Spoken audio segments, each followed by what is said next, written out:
साथियों नमस्कार। अब हम बात करते हैं जो शेष सिलेबस बचा है, यानी जो 12th के एग्ज़ाम में जिसमें से क्वेश्चंस बनेंगी उसकी संक्षेप में रूपरेखा।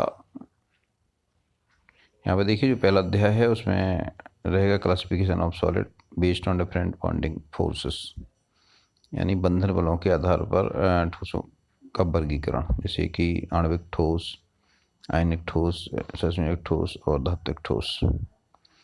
दूसरा पार्ट है amorphous and crystalline solids, elementary idea, माने केवल जो क्रिस्टलीय और क्रिस्टलीय ठोसों के बीच एक सामान्य अध्ययन है। इकाई सेल 2D यानी 2 डायमेंशन की और 3 डायमेंशन की इकाई सेल, क्रिस्टल जालक और calculation of density of unit cell यानी इकाई सेल के घनत्व की गणना करना।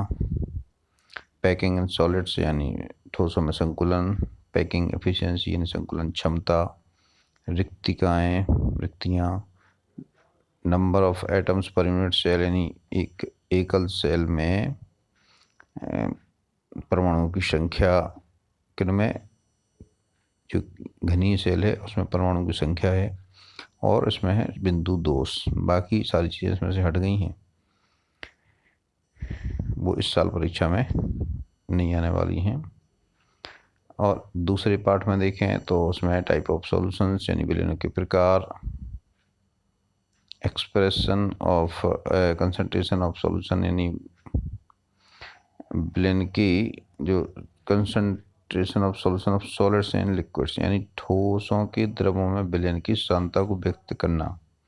कैसे कैसे व्यक्त करते हैं, यानी मोललता और ppm वगैरह। और इसमें आएगा देखिए solubility of gases in liquids यानी गैसों की द्रव में विलेयता, सॉलिड सॉल्यूशन इन ठोस सॉल्यूशन, राउल्ट का नियम, कोलिगेटिव प्रॉपर्टीज माने अनुषंगिक गुणधर्म जिनमें है relative lowering of vapour pressure यानी वाष्प दबाव में अपेक्षित अनुमान। दूसरा है एलिवेशन ऑफ बॉइलिंग पॉइंट यानी क्वथनांक वनन, डिप्रेशन ऑफ फ्रीजिंग पॉइंट यानी हिमनांक में अनुमान, और ऑस्मोटिक प्रेशर यानी पराक्षण दाब, ये रहेगा इसमें। और इसमें अंत में रहेगा determination of molecular masses using colligative properties यानी अणुसंख्या गुणधर्मों की सहायता से अणु का अनुद्रव्यमान ज्ञात करना। ये वाला पार्ट आएगा, बाकी शेष पार्ट इसमें नहीं आएगा। अब है इलेक्ट्रोकेमिस्ट्री यानी विद्युत रसायन, इसमें रेडॉक्स रिएक्शंस यानी आपकी ऑक्सीकरण अपचयन क्रियाएं हैं, ईएमएफ सेल है यानी सेल का विद्युत वाहक बल है, स्टैंडर्ड इलेक्ट्रोड पोटेंशियल है यानी मानक इलेक्ट्रोड विभव है, नॉन्स इक्वेशन है, और इसके अनुप्रयोग हैं कई के लिए टू केमिकल सेल यानी सेलों के लिए नॉन्स समीकरण के अनुप्रयोग। Relation between Gibbs energy change in EMF cell यानी सेल के विद्युत वाहक बल और गिब्स मुक्त ऊर्जा परिवर्तन के बीच में संबंध है, और कंडक्टेंस इन इलेक्ट्रोलाइटिक सॉल्यूशंस यानी विद्युत अपघटनीय सेलों की चालकता यानी विद्युत अपघटनीय चालकता है, स्पेसिफिक एंड मोलर कंडक्टिविटी यानी विशिष्ट और मोलर चालकता, variations of conductivity with concentration यानी सांद्रता के साथ चालकता में परिवर्तन, और कोलरास का नियम, और जो विद्युत अपघटन की, और इलेक्ट्रोलाइसिस यानी विद्युत अपघटन, ये इसमें आएगा। और चौथे अध्याय यानी केमिकल काइनेटिक्स में आएगा रेट ऑफ रिएक्शन, इसमें दोनों रेट रहेंगी, माने अभिक्रिया की दर एवरेज और इंस्टेंटेनियस, माने औसत दर, तात्क्षणिक दर, factors affecting rate of reactions यानी अभिक्रिया दर को प्रभावित करने वाले कारक, इनमें से आएंगे कंसंट्रेशन यानी सांद्रता, ताप, उत्प्रेरक यानी कैटलिस्ट जाएंगी, और ऑर्डर एंड मॉलिक्यूलिटी ऑफ रिएक्शन यानी अभिक्रिया की कोटि और संख्यता, रेट लॉ यानी दर नियम, और स्पेसिफिक रेट कांस्टेंट यानी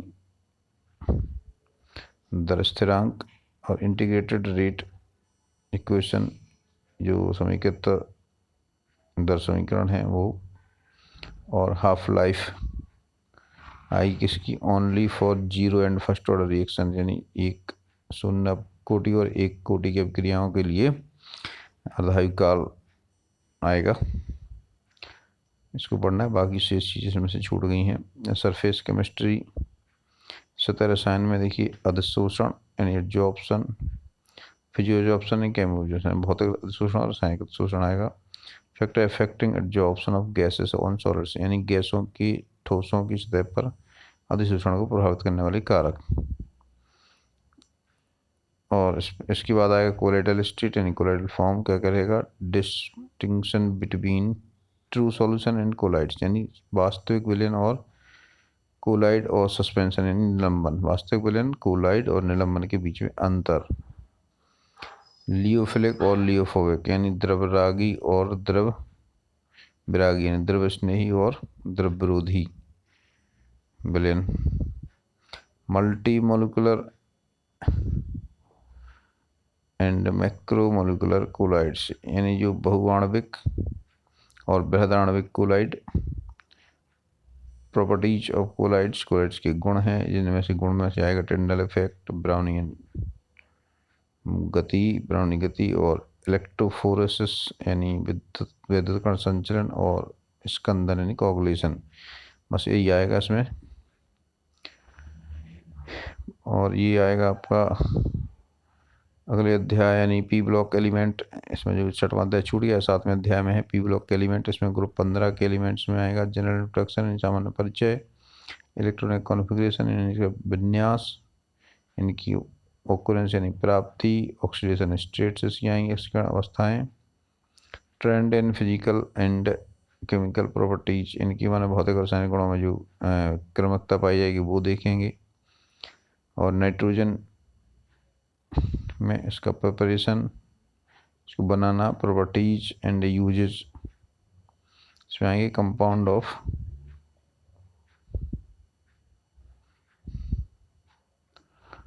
इसमें रहेगा compound of nitrogen, preparation and properties of ammonia and nitric acid.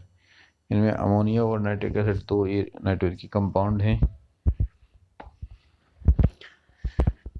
और अगले अध्याय में इसी में ग्रुप 16 के एलिमेंट्स भी हैं। ग्रुप 16 के एलिमेंट में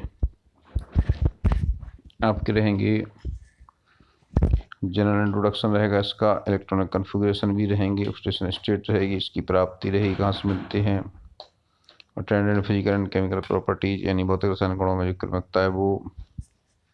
इसके अंतर्गत पढ़ा जाएगा डाइऑक्सीजन का प्रिपरेशन यानी ऑक्सीजन का निर्माण। और इसमें फिर रहेगा properties and uses, classification of oxides, oxide के गुण हैं, उनके उपयोग हैं, ओजोन रहेगा, सल्फर, सल्फर के जो अपर रूप हैं इलेक्ट्रोनिक फॉर्म है वो भी आएंगे। कंपाउंड ऑफ सल्फर यानी सल्फर के जो यौगिक हैं उनमें से उनके प्रिपरेशन, प्रॉपर्टीज एंड यूजेज आएंगे, किस किस की। लिख रहे हैं आपको सल्फर डाइऑक्साइड, सल्फ्यूरिक एसिड, इन दोनों की उनका जो निर्माण बनाने की विधियाँ आएंगी, उसके गुण भी आएंगे सल्फ्यूरिक अम्ल और सल्फर डाइऑक्साइड की। Properties and uses of oxy acid of sulphur, यानी जो सल्फर के ऑक्सी एसिड है, सल्फ्यूरिक अम्ल है, सल्फ्यूरस अम्ल है, डाई सल्फ्यूरिक अम्ल है, या जो कैरो अम्ल है, ये आएंगे। इनके केवल स्ट्रक्चर्स आएंगे, ऑक्सी एसिड्स ऑफ सल्फर के स्ट्रक्चर, जैसे कि प्रश्न पहले भी आ चुका है 1-2 बार। ग्रुप 17 एलिमेंट्स में माने ग्रुप समूह 17 के तत्वों में आए, उसका भी सामान्य परिचय है, उनका भी इलेक्ट्रॉनिक कॉन्फ़िगरेशन है, उनके ऑक्सीडेशन स्टेट्स हैं, उनकी उपस्थिति है, कहाँ मिलती हैं, उनकी भौतिक और रासायनिक गुणों में जो ट्रेंड है यानी जो क्रमशः पाई जाती है वो है।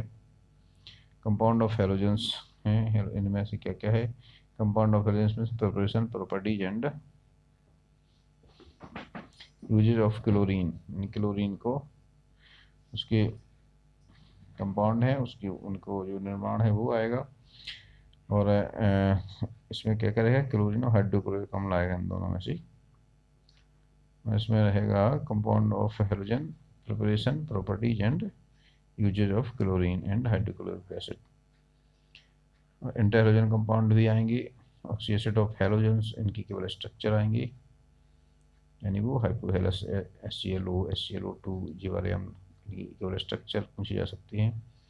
ग्रुप 18 के तत्वों में सामान्य परिचय है, इनका इलेक्ट्रॉनिक विन्यास है, इनकी उपस्थिति है और इनकी भौतिक रासायनिक गुणों में जो क्रमिकता है वो आएगी, उनके उपयोग आएंगे। जैसे वही हीलियम, नियॉन, आर्गन, क्रिप्टॉन, जेनन में से।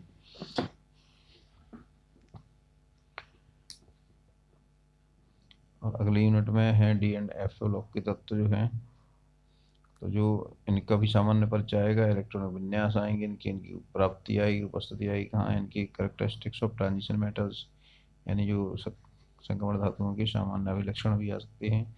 General trend and properties of the first row transition metal, जो ट्रांजिशन मेटल का जो पहला जो 3D सीरीज है, जिनमें वो SCI यानी माने scandium, titanium, vanadium, chromium, manganese, iron, cobalt, nickel और जिंक, ये जो 3D वाली सीरीज है उसके तत्वों की मेटेलिक कैरेक्टर, इनकी धात्विक गुण, आयोनाइजेशन, एंथैल्पी आयनिक एंथैल्पी यानी एंथैल्पी, उनकी ऑक्सीकरण अवस्थाएं, ऑक्सीजन स्टेट, और उनकी आयनिक त्रिज्याएं, उनकी कलर, उनकी जो उत्प्रेरक गुण हैं वो, उनके चुंबकीय गुण हैं, उनके जो अंतराकाशी यौगिक हैं, और उनके जो मिश्र धातुएं हैं, ये परीक्षा में आ सकते हैं, इनको आपको देखना है। और इसके बाद लैंथेनाइड्स में आएंगे इलेक्ट्रॉनिक कॉन्फ़िगरेशन उनका ऑक्सीडेशन स्टेट्स उनकी, और उनका जो लैंथेनाइड संकुचन है और उसका जो क्रम है वो आएगा इसमें से। अगले यूनिट में देखिए कोऑर्डिनेशन कंपाउंड्स, इनके अंतर्गत इनका जो सामान्य परिचय रहेगा, लिगेंड, उसकी परिभाषा आएगी, कोऑर्डिनेशन नंबर ऑफ सॉल्वेंट संख्या पूछी जा सकती है, कलर इनकी कैसे आती है, मैग्नेटिक प्रॉपर्टी, इनकी चुंबकीय गुण है, अनचुंबकीय हैं, प्रतिचुंबकीय हैं, और उनकी जो शेप भी आ सकती है, चतुष्फल की हैं, कष्टफल की हैं। इनके IUPAC नॉमेनक्लेचर आएंगे, नाम आएंगे इनके 2 नंबर के, चूँकि 2 प्रश्न इसमें आने वाले हैं। और इनके जो कोऑर्डिनेशन कंपाउंड के नामों के साथ साथ इनके जो बॉन्डिंग, इनकी जो बॉन्डिंग है, यानी जो बॉन्डिंग का सिद्धांत है कोऑर्डिनेशन का, वो भी आ सकता है। बैलेंस बॉन्ड थ्योरी भी आएगी और CFT भी आ सकती है। 3 सिद्धांत इसमें आएंगे, बर्नर का सिद्धांत, संयुक्ताबंध सिद्धांत और क्रिस्टल क्षेत्र सिद्धांत, 3 थ्योरी इसमें से आ सकती हैं। और अगली जो हेलोजेन वाला पार्ट है, इसमें इनका नामकरण, नोमेनक्लेचर, फिर CX बॉन्ड की प्रकृति, यानी वो कैसे टूटता है, ध्रुवीय है, अध्रुवीय है, क्या है ये, इसकी भौतिक और रासायनिक गुण, इसमें optical rotation, mechanism of substitution reactions, इसमें आपको SN1 और SN2 क्रियाओं में वो देखना है कैसे उत्क्रमण होता है, विन्यास का धारण होता है, विन्यास का प्रतिपन होता है, इसको आपको पढ़ लेना है। 2 नंबर के हैं जो इसमें प्रश्न आएंगे। हेलो एरेंज में नेचर ऑफ CX बॉन्ड आएगा, मतलब हेलोजेन में CX बॉन्ड का क्या उसकी प्रकृति रहती है। सब्स्टिट्यूशन रिएक्शंस इसमें से आ सकती हैं, और इसके अंतर्गत directive influence of halogen in mono substituted compound only, इसमें वो जो ऑर्थो पैरामीटर डायरेक्ट जो सब्स्टिट्यूशन होता है वो बताएंगे, मतलब उसमें वो आना चाहिए कि एक यदि इलेक्ट्रॉन आकर्षी समूह जुड़ जाए तो कहाँ दूसरा प्रतिस्थापन होगा, या इलेक्ट्रॉन निर्मोची मिल जाए तो वो कहाँ दूसरा प्रतिस्थापन होगा, इस तरह की चीज़ें इसमें से आएंगी। और अगली यूनिट में अल्कोहल, फिनॉल और ईथर में से अल्कोहल का नॉमेनक्लेचर आ सकता है, इसकी मेथड्स ऑफ प्रिपरेशन, बनाने की विधियाँ, इसकी भौतिक और रासायनिक गुण, इसमें क्या क्या आएगा, प्राइमरी अल्कोहल, केवल प्राथमिक अल्कोहल के गुण आएंगे इसमें, identification of primary, secondary and tertiary alcohol, यानी प्राथमिक, द्वितीय और तृतीयक अल्कोहल की पहचान कैसे करते हैं, और मैकेनिज्म ऑफ डिहाइड्रेशन, यानी कि जो बढ़ने की जो मैकेनिज्म है यानी जो क्रियाविधि है वो आएगी। और इसमें फिनॉल्स के अंतर्गत इसका नामकरण होगा, इनके बनाने की विधि होगी, भौतिक और रासायनिक गुण होंगे, उनका अम्लीय गुण, फिनॉल्स जो अम्लीय प्रकृति रखते हैं उसकी व्याख्या आएगी, और इलेक्ट्रोफिलिक सब्स्टिट्यूशन रिएक्शंस होंगे जिसमें फिनॉल को, और इसमें फिनॉल के उपयोग भी आ सकते हैं। अब ईथर के अंतर्गत इसका नामकरण, इनका इनके बनाने की विधियाँ, भौतिक और रासायनिक गुण तथा उनके उपयोग आएंगे। और ये एल्डिहाइड और कीटोन एंड कार्बोक्सिलिक एसिड में एल्डिहाइड और कीटोन का नामकरण आएगा। नामकरण पढ़ लीजिए। नेचर ऑफ कार्बोनिल ग्रुप, यानी कार्बोनिल ग्रुप की जो प्रकृति है वो कैसी है, ध्रुवीय है, अध्रुवीय है, क्या है, ये होगी फिनॉल्स। इसके बाद आएगा मेथड ऑफ ऑपरेशन, यानी बनाने की विधियाँ, फिजिकल केमिकल प्रॉपर्टी, यानी भौतिक रासायनिक गुण, मैकेनिज्म ऑफ न्यूक्लियोफिलिक एडिशन, यानी कि नाभिक स्नेही योगात्मक अपक्रियाओं की क्रियाविधि, एक्टिविटी ऑफ अल्फा हाइड्रोजन, यानी अल्फा हाइड्रोजन की सक्रियता, इनमें जो एल्डिहाइड में जो अल्फा हाइड्रोजन होते हैं उन पर कैसी क्रिया होती है ये भी होगा, उनके उपयोग भी होंगे। कार्बोक्सिलिक एसिड के अंतर्गत उनके नामकरण, उसका एसिडिक नेचर यानी अम्लीय प्रकृति, उसकी मेथड ऑफ प्रिपरेशन, बनाने की विधियाँ, फिजिकल एंड केमिकल प्रॉपर्टीज आ सकती हैं।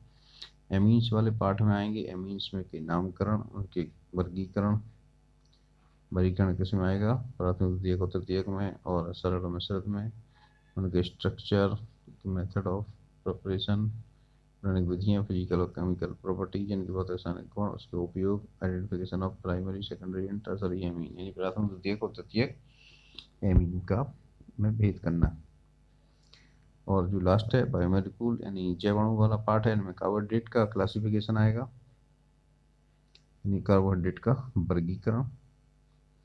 इसमें कौन कौन आएंगे जी, एल्डोज और कीटोज के रूप में जो वर्गीकरण होगा वो बहुत अगला होगा, मोनोसैकेराइड्स, इसमें ग्लूकोज फ्रक्टोज होंगी,